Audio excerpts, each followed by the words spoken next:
They said the royal family kept secrets. But no one could have prepared for this. What if everything the world believed about Archie and Lilibet was a carefully constructed illusion?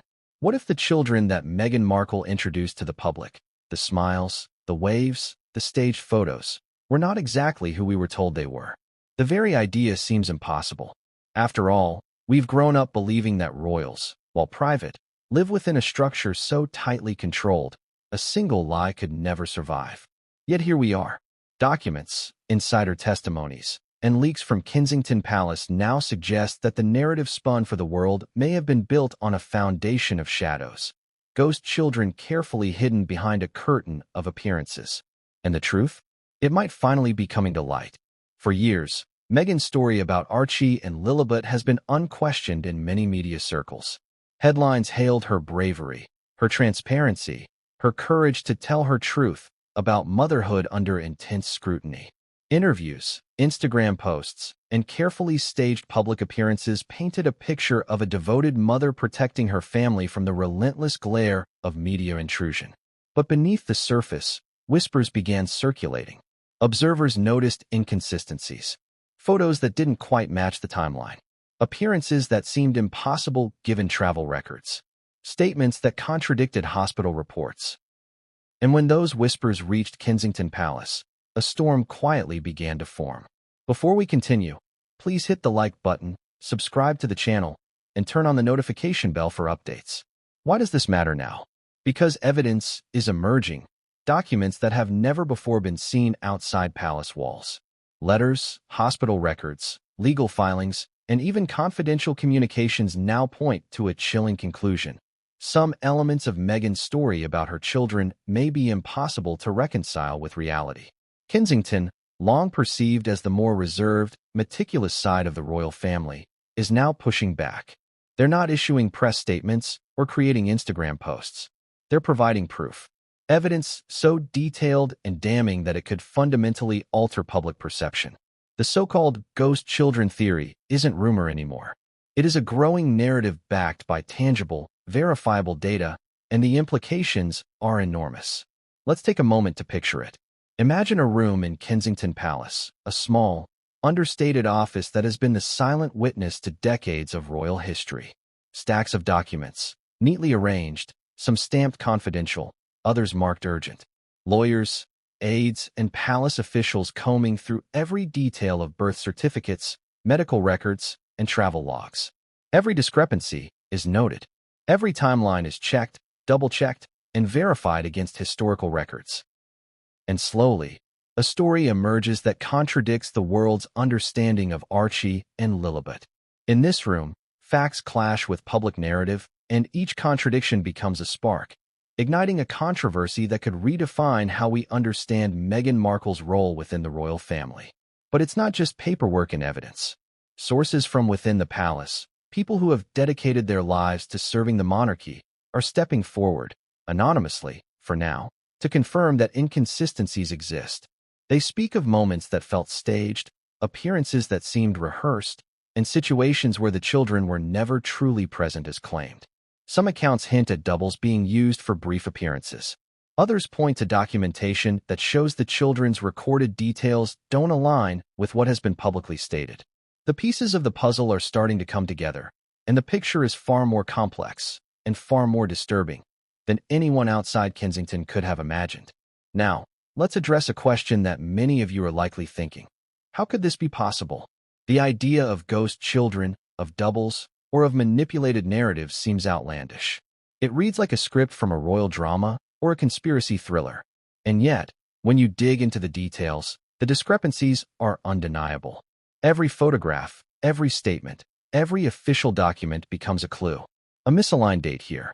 A record that doesn't match there. A witness account that contradicts a public statement. And when you line up these anomalies, a pattern begins to form, one that points to deliberate narrative management. The first hints of trouble emerged subtly. Observers noticed that Archie seemed to appear in public events without explanation of prior travel or movement. Lillibet's presence at certain official ceremonies didn't match recorded timelines for schooling and childcare arrangements. Social media posts, often carefully curated by Meghan's team, offered glimpses that, on closer inspection, didn't quite line up with publicly verified schedules. These inconsistencies might have been dismissed as minor errors. But in the royal world, where every detail is meticulously documented, even small anomalies raise eyebrows. And once these anomalies reach the right people in the palace, they become evidence worth investigating. Behind closed doors, Kensington began compiling a dossier. Legal teams, historians, and communications specialists joined forces. They weren't interested in gossip, they were looking for facts. And what they found was startling. Medical records from hospital visits, previously unseen by the public, showed inconsistencies in dates and signatures. Travel logs suggested that some claimed appearances of the children could not have physically occurred. And correspondence between Meghan's aides and media outlets hinted at efforts to carefully manage what was seen by the public. Each piece of evidence alone might be innocuous, but when combined, they painted a picture of careful orchestration, a narrative that didn't entirely match reality. And this is why the story is explosive. The implications go beyond royal gossip or media drama. They strike at the heart of trust. Trust in what is publicly presented, trust in leadership, and trust in narrative authority.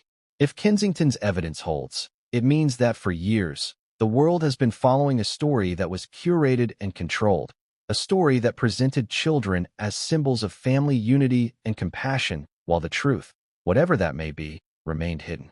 This isn't just a royal scandal. It's a story about control, power, and the lengths some will go to protect image over authenticity. But there's more. Sources indicate that this dossier is only the beginning. Allegedly, there are photographs, internal communications, and even recordings that have never been leaked before. Items so sensitive that their revelation could trigger legal battles, public outcry, and a complete re-evaluation of Meghan Markle's narrative. Kensington is preparing meticulously to ensure that when these pieces come to light, they cannot be ignored or dismissed. The strategy is clear. Show the proof, piece by piece, allow the facts to speak for themselves, and reveal the discrepancies that have been hidden for years. And yet, while the evidence is compelling, the palace knows the world won't accept these claims blindly. Public perception is complex. Meghan Markle has cultivated a persona that resonates emotionally with millions. The tension between evidence and public belief creates an intense narrative pressure. Will the audience accept the revelations? Will the media present them objectively? Or will the story be spun yet again? The stakes are high, not just for the individuals involved, but for the monarchy itself. This is why understanding the details, the proof, and the sequence of events is critical. Each revelation in this story is designed to challenge assumptions and ignite debate. So what is coming next? In this video, we will walk you through every piece of evidence, every discrepancy, and every insider account that has surfaced from Kensington Palace. You will see the timeline of deception, the contradictions in public statements, and the evidence that supports the ghost children theory. You will hear from insiders who have never spoken publicly, and you will get an unprecedented look at documents that were intended to remain private. This is the story the tabloids won't tell. This is the story that has been quietly building behind palace walls. And by the end of this hour, you will have a clearer picture of what might truly be happening behind the scenes. But be warned, this story is not just about scandal. It is about truth, perception, and the power of information. As we dive deeper, you'll find moments that are shocking, moments that are ironic, and moments that challenge everything you thought you knew about Archie and Lilibet. Each chapter of this video will reveal new evidence, slowly peeling back the layers of a narrative carefully constructed for public consumption. And at the end of this journey, you'll be left questioning not just what you saw in headlines, but what you believed all along. And just when you think you have a handle on the story, the first piece of damning evidence will surface. Evidence that will begin to unravel the carefully curated narrative. Documents that were locked away for years. Records that speak louder than interviews or Instagram posts. Proof that will make even the most loyal supporters pause. But what came next would change everything, and no one saw it coming. For years, the royal family operated in silence, letting their reputation speak louder than any statement could. But what happens when silence itself becomes evidence? That's exactly the question Kensington Palace is now asking the world. What they have released, or allowed to leak, isn't just a rebuttal. It's a carefully calculated strike back. one that could destabilize the entire narrative Meghan Markle has carefully constructed around Archie and Lilibet. But how did it come to this?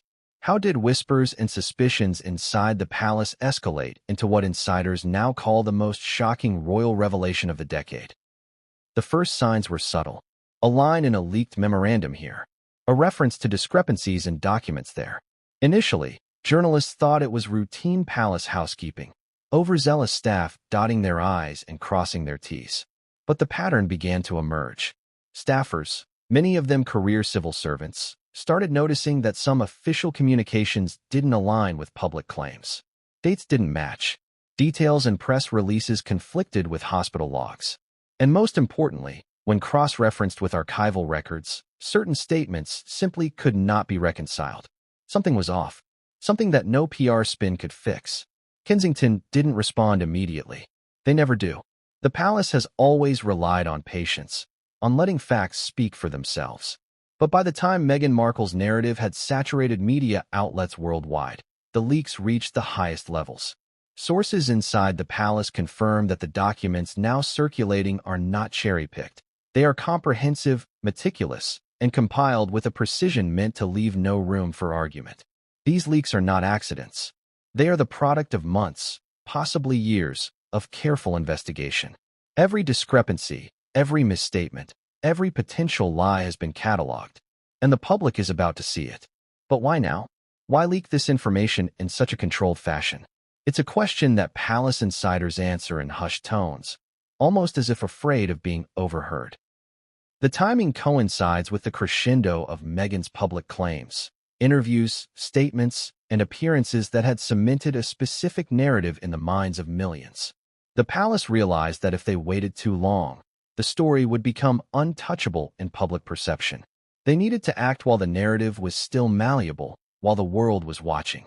And so, the leaks began, not wild rumors, but structured, precise disclosures meant to challenge and dismantle Meghan's story piece by piece.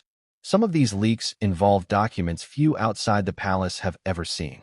Confidential hospital records detailing Archie and Lilibet's births, letters exchanged between senior staff, and communications that suggest that even close aides were unsure of what Meghan was presenting to the public. In some instances, dates and details don't align with travel logs or public appearances. At first glance, they might appear trivial, minor clerical errors, perhaps. But in a system that is obsessed with protocol, precision, and documentation, even small inconsistencies take on enormous significance. They become the threads that, when pulled, can unravel an entire narrative. And the reaction inside media circles has been electric. Royal commentators who have long been sympathetic to Meghan are now forced to confront facts they cannot ignore. Headlines hint at irregularities, though most cautiously phrase them as unverified reports. Yet, social media is ablaze with speculation. Observers dissect every frame of public appearances, every statement in interviews, every photograph posted on social media. What initially seemed like minor anomalies now appear as intentional narrative maneuvers, raising questions about the children's actual presence and the truthfulness of claims surrounding them. What makes this even more dramatic is the palace's choice of subtlety over spectacle. They did not call a press conference. They did not release a public statement. They relied on leaks, quietly fed to journalists known for discretion and credibility. Why? Because in the world of royals, perception is everything. A public denial could backfire, making the palace seem defensive or reactive. Instead, letting the documents circulate slowly, allowing investigative journalists and the public to analyze them without direct interference, creates a more powerful effect. Facts, not rhetoric, become the weapon. Insiders describe the tension within the palace as palpable. Staffers speak of long nights, cross-referencing every document, checking every timeline. They talk about the gravity of their findings. This isn't a minor scandal. It's something that could redefine public perception of Meghan, her claims about Archie and Lilibet, and her relationship with the royal family. Even seasoned officials admit that they have never seen anything quite like it in their careers. And yet, the release is strategic, restrained, calculated to maximize impact while minimizing risk of immediate backlash. For example, one leaked internal note referenced a public appearance in early 2020. According to travel logs, Meghan and the children were in a completely different location. Staffers who noticed this discrepancy were instructed to flag it quietly, without drawing public attention. These inconsistencies, minor as they seemed at first, accumulated over time. They painted a picture not of negligence, but of something more deliberate, an intentional narrative managed for public consumption. And when these discrepancies were pieced together with other evidence, the confidential correspondence, medical records, and insider accounts, a disturbing pattern emerged. What does this mean for the public? It means that the narrative of Archie and Lilibet, presented so convincingly, may have been orchestrated. It means that the evidence supporting Meghan's claims is now being actively questioned. And it means that Kensington Palace, historically silent and reserved, has chosen a moment of precision to strike back, not with words, but with proof. The evidence is not designed to entertain. It is designed to expose. And the stakes couldn't be higher. But there is another layer to this story that makes it even more shocking. Sources suggest that some of the leaked information hints at intentional concealment. Certain documents indicate that key details about Archie and Lilibet were withheld, not just from the public, but from people within Meghan's own circle. Staffers expressed confusion and frustration about inconsistencies they were expected to reconcile without explanation. And these internal frustrations eventually contributed to the leaks themselves. People within the palace felt compelled to ensure the truth reached the public. It wasn't just about protecting the monarchy. It was about exposing a carefully curated narrative. As you watch this, you might be wondering, if this is all true, why has it taken so long for the world to learn? The answer lies in control. Control of the narrative, control of perception, control of the story itself. Meghan Markle, as a media-savvy figure, understood the power of narrative. She built a story that resonated emotionally, that connected with audiences, that shielded her children from scrutiny while shaping a public image of resilience, love, and family. But what happens when the narrative meets evidence? When perception meets proof? That is exactly what Kensington Palace is forcing the world to confront. And here's the most tantalizing part. Insiders hint that this is only the beginning. The leaks currently circulating are carefully curated excerpts. They are the tip of the iceberg. Beneath the surface, a full dossier exists, documents, photographs, and records that could definitively challenge the public narrative.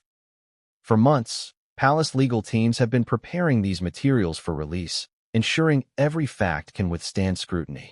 And when these documents emerge, they will not just challenge Meghan's claims, they will redefine them. What does this mean for Archie and Lilibet? For their public image? For their mother? And for the monarchy itself? These questions hang in the air, unanswered, creating a tension that the public cannot ignore. Every new revelation adds another layer of complexity, another reason to question what we thought we knew. And as you'll see in the next chapter, the first pieces of proof will begin to make their way out, shaking the narrative in ways few expected. But what came next would change everything, and no one saw it coming. What if the very documents meant to prove the truth, their births, their identities, actually told a different story? That's the question that has sent shockwaves through Kensington Palace and, quietly, across the media world. Birth certificates are supposed to be definitive, indisputable. They are the gold standard for identity. But what happens when those gold standards start showing cracks? What happens when the paperwork, the official logs, and the certificates themselves begin to contradict the public story? That is exactly what is happening now with Archie and Lilibet. It began with a routine cross-check. Palace legal teams, meticulous and exacting, decided to compare the publicly known details of the children with hospital records and official filings. At first, nothing seemed out of place. Names matched, dates of birth matched. Even the attending doctors listed appeared legitimate. But as the teams dug deeper, anomalies started to appear. Tiny things at first. A signature that didn't quite match, a hospital visit log that seemed incomplete, a date that didn't reconcile with a reported public appearance. These small inconsistencies, on their own, might be dismissed as clerical errors. But in a system obsessed with precision, minor discrepancies are the first red flags of something far larger. Take Archie, for example. Publicly, his birth date and location were widely reported and accepted by international media. But inside the palace, documents surfaced suggesting that the reported hospital where he was born may not align with medical intake records. A senior palace aide, speaking anonymously, described the shock when they noticed the hospital coding for birth registrations didn't match the official press statements. A simple clerical slip? Possibly. But repeated checks, corroborated by travel logs and internal communications, suggested a pattern that couldn't be ignored. How could dates, locations, and recorded witnesses differ in such a controlled environment? And then there's Lillibet.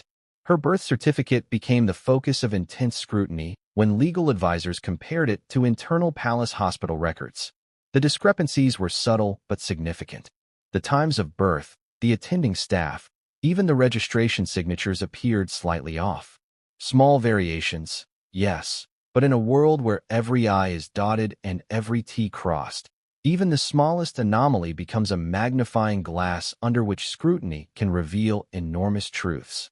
These are the types of details that Kensington lawyers study for months before releasing them, ensuring they can withstand public and legal challenge. Every number, every date, every initial matters. What is astonishing is the way these discrepancies intersect with Meghan Markle's own statements. Over the years, she has given interviews, posted updates, and shared milestones about her children's lives. But when these public statements are compared with the official documents, contradictions emerge. Dates of hospital visits do not align with her social media posts. Travel timelines for Meghan and the children clash with recorded events. Even minor inconsistencies, when seen as a series, suggest a deliberate narrative management. And that is exactly what Kensington Palace is hinting at with these legal and medical documents, that there may have been intentional curation of information to present a specific story. The palace is not speaking in generalities. Specific documents now being referenced show multiple irregularities. For instance, records indicate that one child's birth registration was finalized days after the reported hospital discharge. Another document shows that a key witness listed on the birth certificate was actually absent during the supposed event. And in a third, an internal communication notes that hospital intake forms do not match the version of the certificate shared publicly. Taken individually, these facts are subtle. Taken together, they suggest a level of orchestration and management that is deeply concerning to anyone invested in truth and transparency. Legal experts describe this as the type of anomaly that rarely appears in royal records. One consultant familiar with British civil registration explained, "These are the kinds of inconsistencies that would raise eyebrows in any legal context." Birth certificates are foundational documents. If there's a pattern of discrepancy, it undermines credibility and can form the basis for further investigation. And further investigation is exactly what Kensington is preparing for.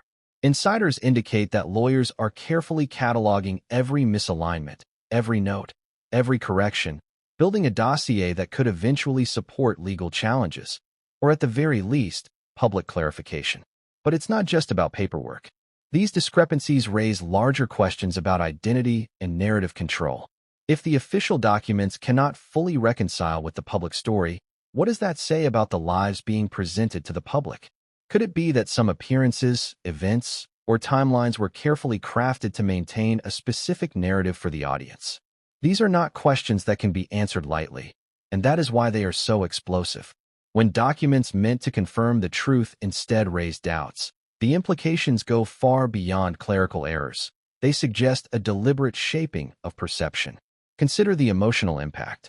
Imagine being a parent, or even an observer, who believes in the authenticity of every milestone, every photograph, every statement about these children. Now, imagine discovering that the documents that should confirm these facts contain discrepancies. Doubts creep in, questions multiply, and the people who are supposed to protect and manage these records, the palace, the hospital staff, and legal authorities, are now themselves sources of verification. This shift from unquestioned trust to skepticism creates a profound tension that reverberates through every aspect of public perception. And it's here that the contradictions become even more fascinating. Some documents suggest one version of events, social media posts and public appearances suggest another. For example, hospital logs indicate that Lillibet was not in a specific location on a day she was publicly reported to be attending a ceremony. Travel logs from Meghan contradict the timing of visits recorded in hospital forms. And in multiple cases, internal communications appear to have been adjusted after the fact to match public statements, leaving traces of amendments and annotations that only trained eyes can detect. Every anomaly becomes a puzzle piece in a much larger, far more troubling picture. Now, let's think about the stakes. Why does this matter beyond the intrigue of royal life? Because these documents could redefine what the world believes about the children. If inconsistencies are confirmed, the implications are enormous. Public trust in Meghan's narrative could be undermined. Media outlets that have perpetuated her story could face scrutiny. And perhaps most importantly, the palace's meticulous record-keeping and the evidence it now presents may challenge the very foundation of what has been accepted about Archie and Lilibet's identities. For those invested in the story, the potential shock is profound. Insiders also note that the legal ramifications are not hypothetical. Birth certificates, hospital logs, and official records are foundational to identity, inheritance rights, and legal standing. If the documents show inconsistencies that cannot be reasonably explained, it opens the door for challenges in court. Lawyers inside Kensington are preparing for multiple scenarios, from media disputes to potential lawsuits. They know the evidence is powerful, but they also know that presenting it incorrectly could backfire. This is why every document, every note, and every filing is scrutinized to the highest degree. Precision is everything. And then there's the human side of it. Staffers who worked closely with Meghan describe an atmosphere of control and careful management, where public narratives were prioritized over operational transparency.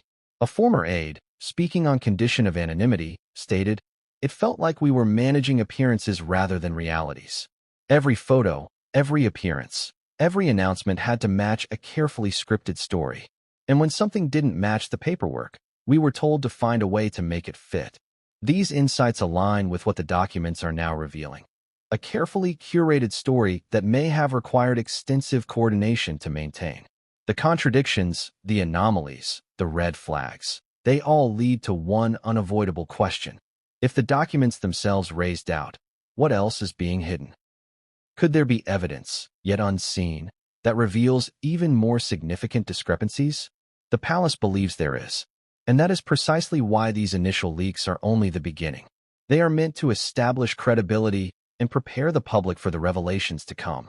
As the next chapters will show, these red flags are the gateway to even more startling revelations, ones that challenge the very idea of truth in this story. And just when you think the evidence couldn't get more unsettling, insiders hint that the most explosive discrepancies have not yet been released. Hidden hospital records, confidential correspondences, and amended official filings are waiting to be revealed. Documents that could definitively contradict Meghan's narrative about Archie and Lilibet. Documents that, if made public, would not just create media firestorms. They would ignite a historical debate about perception, truth, and manipulation in the royal family. But what comes next will shock even the most skeptical observers, and you are about to see it. What if science could tell us a truth that no public statement, social media post, or press interview could? What if DNA, cold and objective, could cut through the narratives and reveal a reality that had been carefully hidden for years? This is where the story takes a dramatic turn. It's one thing to question birth certificates, to notice discrepancies in hospital logs, or to suspect inconsistencies in public appearances. But DNA, immutable, irrefutable, undeniable, changes everything. And according to sources inside Kensington Palace, DNA is now playing a pivotal role in confirming the identities of Archie and Lilibet in ways that could completely dismantle the narrative Meghan Markle has presented to the world. The revelation begins with a simple premise.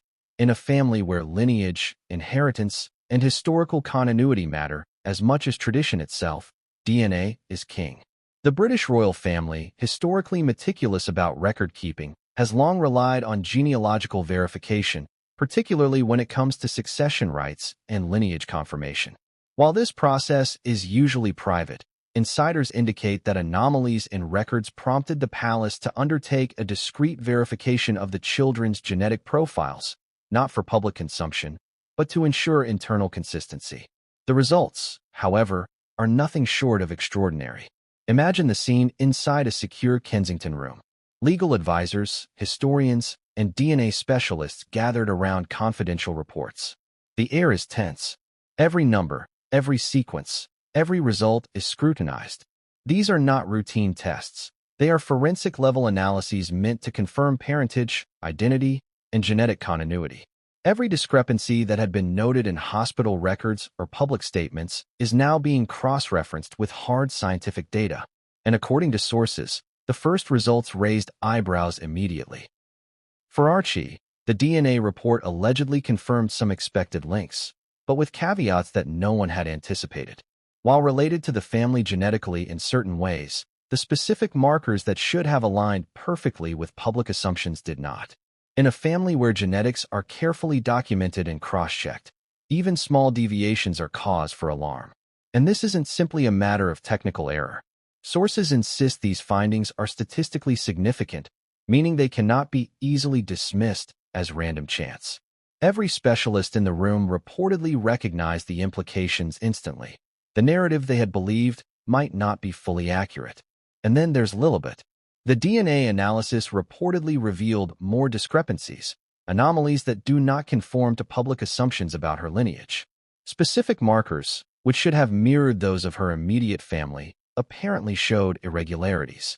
While palace officials have not released details publicly, insiders confirm that the implications are profound. It's one thing to question travel logs, birth certificates, or appearances. It's quite another to have scientific evidence, with measurable, verifiable markers, that calls into question what had been presented as fact. The palace now possesses a tool that is virtually impossible to contest in the court of public perception. But it isn't just about identity. The timing and handling of these DNA verifications raise further questions. Sources reveal that tests were conducted discreetly, some even under conditions designed to prevent leaks. There was no public announcement, no press coverage. Every effort was made to maintain confidentiality, ensuring that these revelations would only emerge when the palace was fully prepared to contextualize them. This is the kind of strategic planning that indicates more than a casual internal review. It suggests deliberate preparation for a narrative confrontation. For the public, the implications are staggering. Think about it. Millions of people have consumed Meghan's story as truth. Interviews, public appearances, media coverage, social media posts. All of these have built a cohesive, emotionally resonant narrative about her children, their lives, and their identities. Now, DNA enters the picture, silent but devastating. Scientific evidence doesn't lie. It doesn't bend for optics. It doesn't perform for Instagram. And when DNA starts to contradict the story that has been presented, it changes the entire conversation. Some may ask, how could this happen?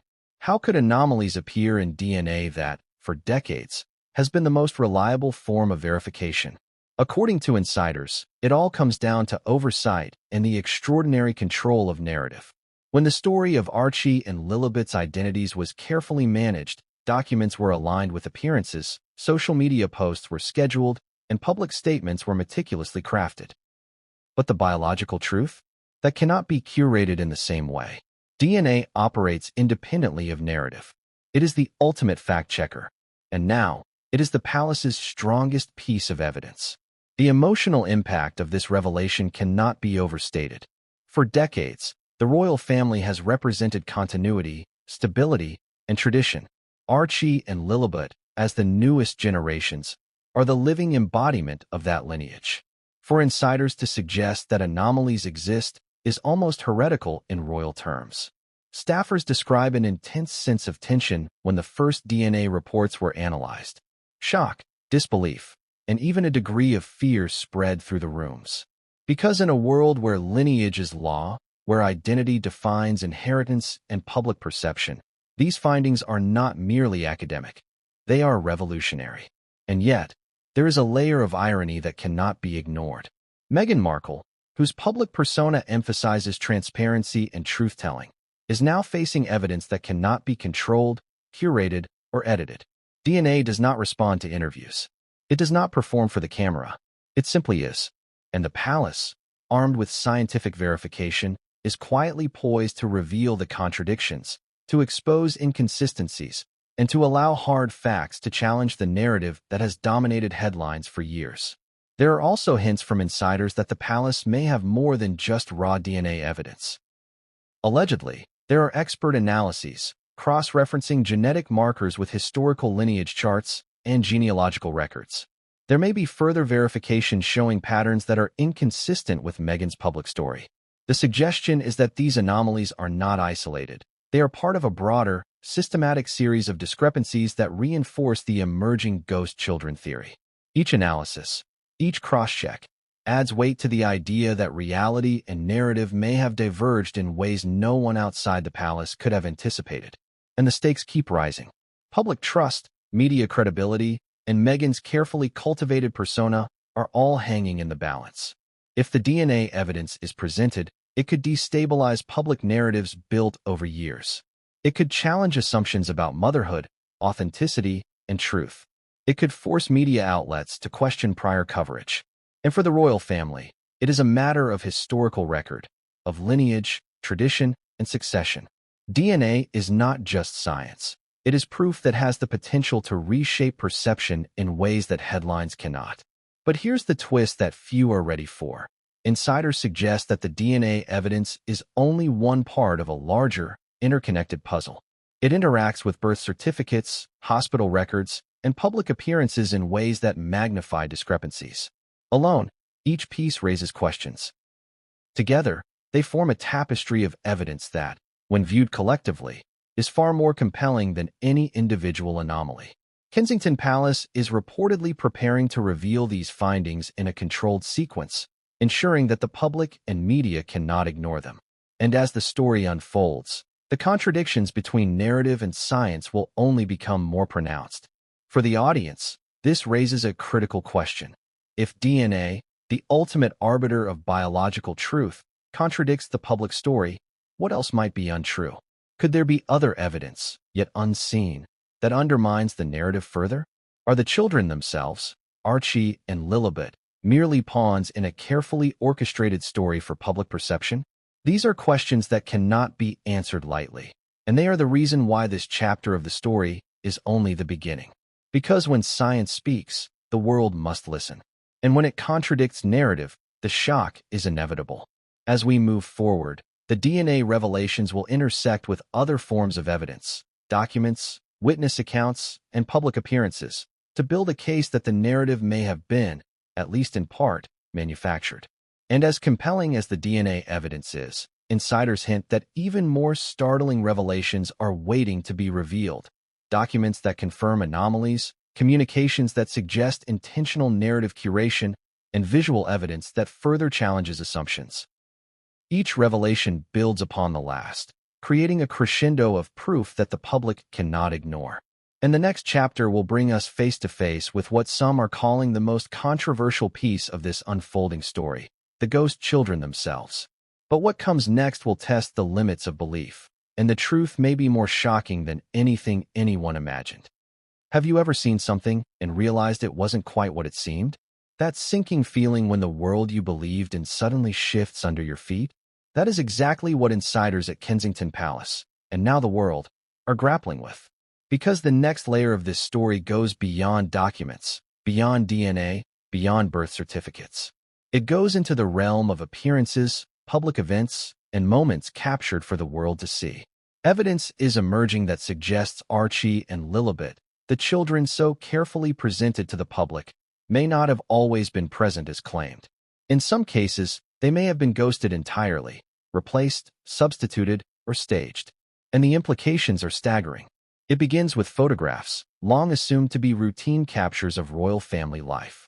But palace insiders notice something peculiar. Certain images, when analyzed, revealed anomalies, shadows that didn't match lighting, angles that obscured faces, sequences that suggested double exposure or digital manipulation. At first glance, most of these photographs appeared innocent, smiling children, attentive parents, carefully arranged events. But when juxtaposed with travel logs, public schedules, and hospital records, discrepancies became glaring. For example, an official visit in early 2021 reportedly included both children, but photographic evidence indicates one of them could not have been physically present at that location at that time. How could this happen? It's not just images. Videos, too, have come under scrutiny.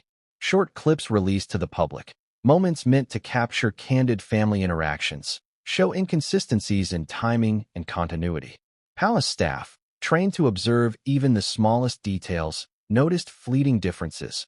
A child appears taller in one shot, a different outfit appears without explanation, or a scene cuts abruptly, leaving questions unanswered.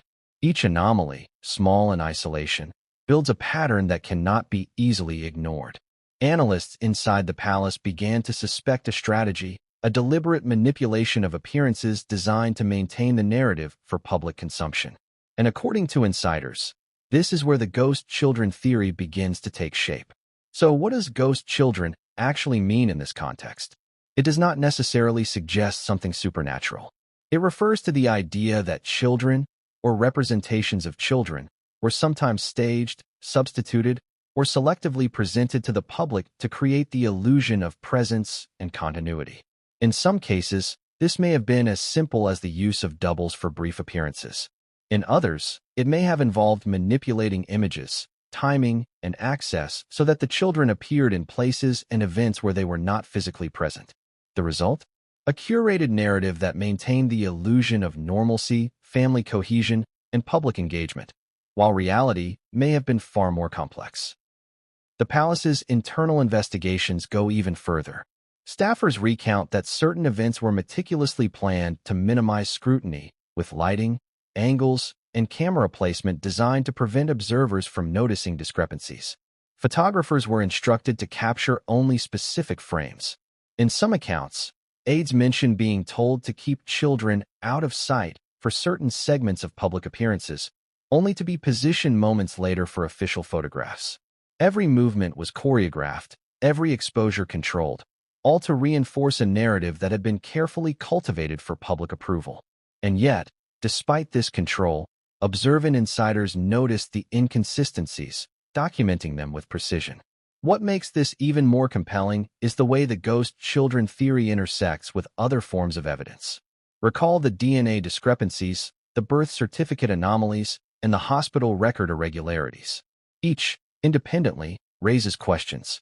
Together, they form a tapestry of evidence suggesting that what the public has been shown may not fully align with reality. Photos and videos, when cross-referenced with documented schedules, reveal moments that are physically impossible. Timing conflicts, costume changes, and sudden appearances all suggest that careful planning, and perhaps substitution, was in play.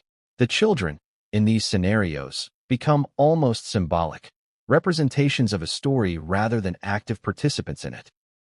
There are accounts from former staffers that add a chilling dimension to this theory. One insider, speaking anonymously, revealed that during some public appearances, one child was not present for the event as reported. We were instructed to position props, shadows, and angles to make it seem as if both children were there, the aide explained. It felt surreal. You're essentially creating an illusion. Everyone is watching, and you're supposed to make them believe it's real. Another former aide corroborated this, noting that digital and photographic techniques were used to obscure inconsistencies, further feeding the public narrative. For a palace trained in precision and ceremony, this represented a calculated, deliberate management of reality. But why go to such lengths? The answer is both strategic and psychological. For Meghan Markle, public perception is everything. Maintaining an image of perfect motherhood, of family cohesion, and of resilience under scrutiny is central to her persona. Every event, every image, every post is designed to reinforce this image. And when children are involved, especially in the royal context, the stakes are even higher. They are symbols of legacy, continuity, and future influence. Ensuring that they appear consistently in the public eye is a way of controlling narrative, shaping perception, and reinforcing emotional connection. Ghosting children, in this framework, becomes a tool for narrative maintenance. The emotional impact of realizing these children may have been staged, even partially, cannot be understated. For the public, for royal observers, and for supporters of Meghan Markle, the idea is jarring. Parents, in particular, respond viscerally to this notion. It strikes at the heart of authenticity, trust, and family intimacy. For years, people have witnessed milestones, smiles, and tender moments, believing them to be genuine. Now, the idea that some of these moments may have been curated, substituted, or manipulated generates shock, disbelief, and even betrayal. And this is precisely the tension Kensington Palace intends to leverage as evidence comes to light. Some of the most compelling anomalies involve public appearances that have been heavily documented. Certain high-profile ceremonies show children in positions or clothing that, when compared to timeline analysis, do not align with hospital visits, travel logs, or other public appearances. Small details, an angle of a hand, the length of hair, the height relative to parents, appear inconsistent when observed closely. Staffers inside Kensington, trained to notice even the smallest irregularities, cataloged these observations meticulously. Every contradiction was logged, every anomaly analyzed, and patterns began to emerge, pointing to intentional narrative management. And there are still more layers. Observers have noticed that some public appearances coincided with tightly controlled media coverage. Press access was restricted, camera angles predetermined, and photo opportunities strategically placed. These measures, while ostensibly designed to protect privacy, also served to minimize scrutiny of inconsistencies. The public, largely unaware, saw what the media intended them to see. Behind the scenes, aides were ensuring that the illusion of presence, the consistency of narrative, and the maintenance of a particular image remained intact. And all of this is now being documented, analyzed, and presented by Kensington as evidence that the narrative was carefully managed. The gravity of these revelations cannot be overstated. Ghost children, carefully curated appearances, orchestrated media coverage, and controlled narratives all intersect with the DNA evidence, birth certificate anomalies, and hospital record discrepancies. Together, they form a comprehensive picture, a story about perception, control, and the lengths to which individuals and teams will go to craft a public image. And for the first time, the palace is signaling that it has proof that will be difficult for the public, media, or Meghan herself to ignore. But the most disturbing revelation may still be ahead. Insiders hint at photographic and video evidence yet to be seen by the public, material that directly challenges the assumption that the children were always present as claimed. These images, when analyzed with timelines, documents, and witness accounts, allegedly show instances where children were substituted, obscured, or entirely absent. The implications of this are staggering.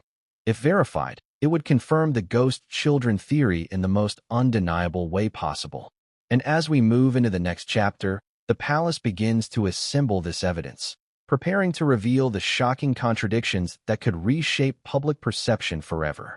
What comes next will force everyone to question what they saw, what they believed, and what they accepted as truth. The line between appearance and reality is about to blur, and the world may never look at Archie and Lilibet the same way again. Have you ever wondered how much of what you see online or on TV is actually real? How often the story you're being told is carefully curated, edited, and orchestrated to make you feel a specific way? For Meghan Markle, this has been the art of her public life. Every interview, every Instagram post, every public appearance is part of a narrative carefully crafted to maintain a persona of strength, vulnerability, and authenticity. But what happens when private reality collides with public performance? That collision is exactly what Kensington Palace insiders are revealing, and it is about to turn the royal story on its head. The first hint of dissonance appeared in interviews. Meghan has long been celebrated for her ability to communicate emotionally and persuasively. Her words resonate because they appear heartfelt and transparent. She speaks about the challenges of motherhood, the pressures of media scrutiny, and the sacrifices made to protect her children. But when palace staffers and journalists cross-referenced her public statements with private communications, scheduling logs, and internal reports, contradictions emerged. Dates didn't match. Travel itineraries conflicted with claimed hospital visits. Even small, seemingly trivial anecdotes about the children were inconsistent. And these inconsistencies are not minor. They form a pattern that is difficult to reconcile with the narrative she's presented for years. Take, for example, her interviews discussing Archie's early months. Publicly, Meghan portrayed herself as being constantly present, deeply involved in every aspect of his care. Private communications, however, reveal a different story. Staffers describe periods when the child's care and logistics were managed entirely by aides and nannies, with Meghan's presence limited or scheduled in a way that avoided public scrutiny. Nothing about this diminishes her role as a mother, but it does suggest that the public portrayal was heavily curated. Every smile, every cuddle caught on camera, every anecdote shared with journalists was selected and staged to create a cohesive story. And when compared to the behind-the-scenes reality, the differences become stark. But the discrepancies go further than just presence or absence. They extend to the emotional narrative itself. In public, Meghan frames herself as a mother besieged by external pressures, media harassment, public scrutiny, and the burden of expectation. Behind closed doors, insiders indicate that the tone is markedly different. Private communications suggest frustration not with the media, but with internal palace protocols, scheduling, and interference in public-facing appearances. There are accounts of tense moments, private disagreements, and a meticulous insistence that every public action reflect her intended persona. In short, the public vulnerability is real, but it is filtered, orchestrated, and designed to evoke specific responses from audiences. This dichotomy is amplified when examining social media posts. Meghan's Instagram account has long been a platform for curated glimpses into family life. Photos of smiling children, peaceful moments at home, or walks in private gardens convey authenticity and intimacy. Yet when staff analyzed the posting schedule alongside event timelines, oddities appeared. Some photos were posted from locations that did not align with verified travel records. Others were taken at times that conflicted with public appearances. The result? The online narrative, while emotionally compelling, may not have always reflected real-time reality. In effect, it presented a story carefully controlled to maintain emotional resonance and public perception, even if it diverged from actual events. And here's where the tension gets even more compelling. Meghan's public narrative, shaped to project a combination of resilience, vulnerability, and authenticity, contrasts sharply with the internal narrative documented by palace staff. In interviews, she emphasizes independence and self-determination. In internal communications, she is strategic, deliberate, and meticulous, sometimes to the point of micromanaging appearances, posts, and statements to align with the story she wants the world to believe. The contrast is fascinating. The world sees spontaneity and openness, while internal accounts suggest planning, control, and careful curation. This discrepancy is exactly what Kensington Palace has identified, cataloged, and is now preparing to present as evidence that public perception and private reality do not fully align.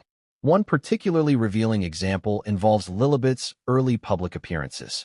Meghan's interviews describe a smooth, joyous integration into official events. Yet internal accounts indicate that appearances were staged for maximum visual impact while minimizing actual time spent with family or the public. Staffers recall being instructed to position the children in ways that had inconsistencies in height, clothing, or presence.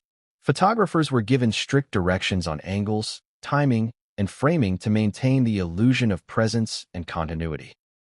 These behind-the-scenes tactics reveal an intentional shaping of reality, raising questions about the authenticity of the public-facing narrative.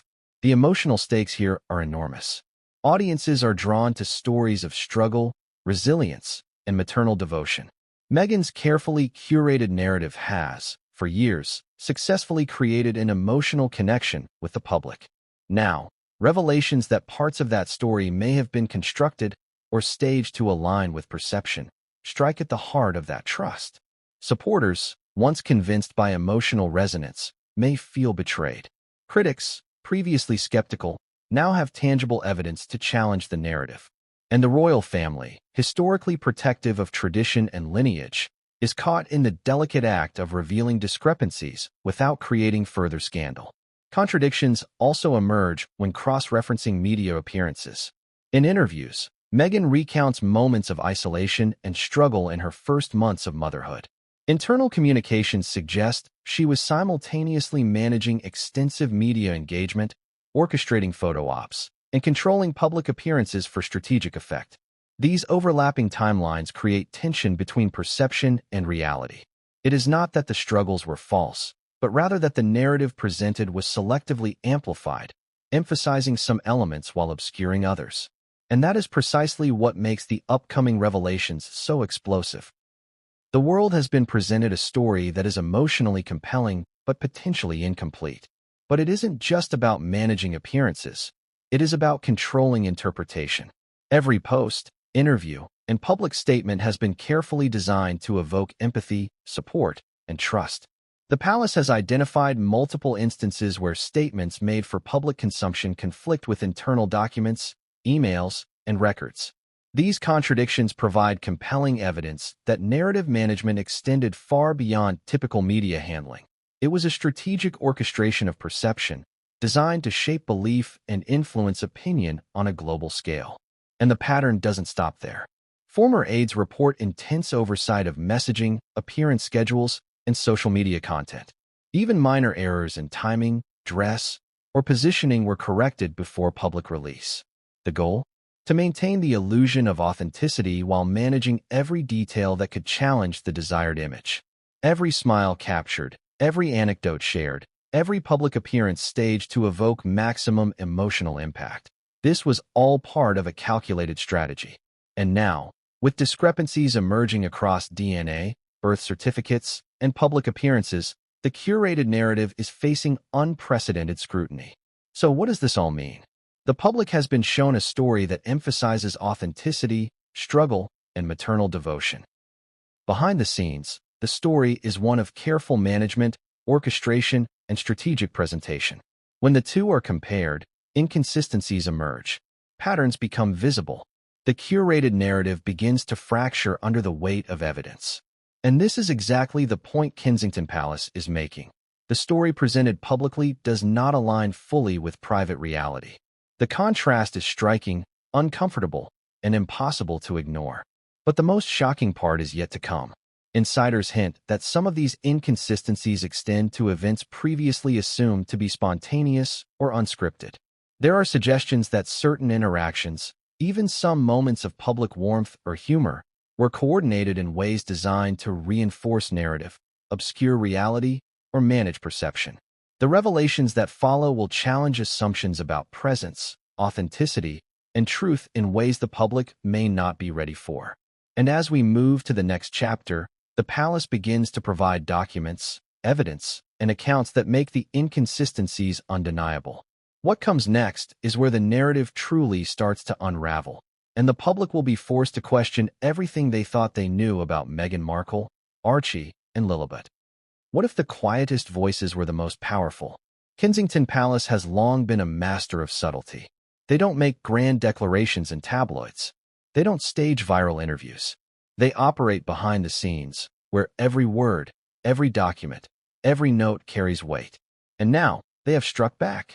Not with drama or speculation, but with letters, filings, and official communications that could challenge every claim Meghan Markle has made about Archie and Lilibet.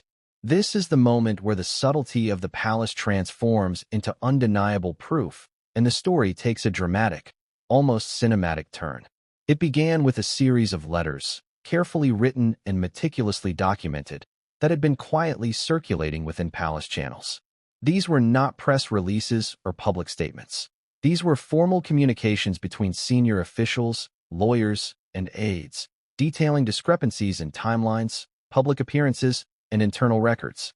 Each letter was precise, citing dates, names, and references, outlining the contradictions between the narrative presented by Meghan and the records maintained by the palace. Every anomaly was catalogued, every contradiction noted, and insiders say that when these letters were first compiled, the reaction within the palace was one of shock. Because the inconsistencies weren't minor, they painted a picture of deliberate narrative control that conflicted with the public story. These letters weren't intended for public consumption initially. They were drafted to clarify the palace's internal understanding and prepare legal teams for potential disputes. But in true Kensington fashion, the content has now leaked in a controlled manner. The letters demonstrate a clear strategy, show that facts exist, create a record, and let the evidence speak for itself. One excerpt, for example, details specific instances where Archie and Lilibet's reported appearances do not align with documented travel logs. Another letter references hospital records and internal communications that suggest timing and presence discrepancies. Together, these documents are beginning to build a compelling case, one that doesn't rely on sensationalism but on fact, detail, and proof. But the palace didn't stop at letters. Filings with legal counsel added another layer of weight to the evidence. These filings, designed for internal review and potential court challenges, summarize patterns of misalignment between public claims and private records. They outline, systematically, instances where public statements, social media posts, and reported appearances do not match documented timelines. In other words, there is now a legally documented trail of evidence suggesting inconsistency.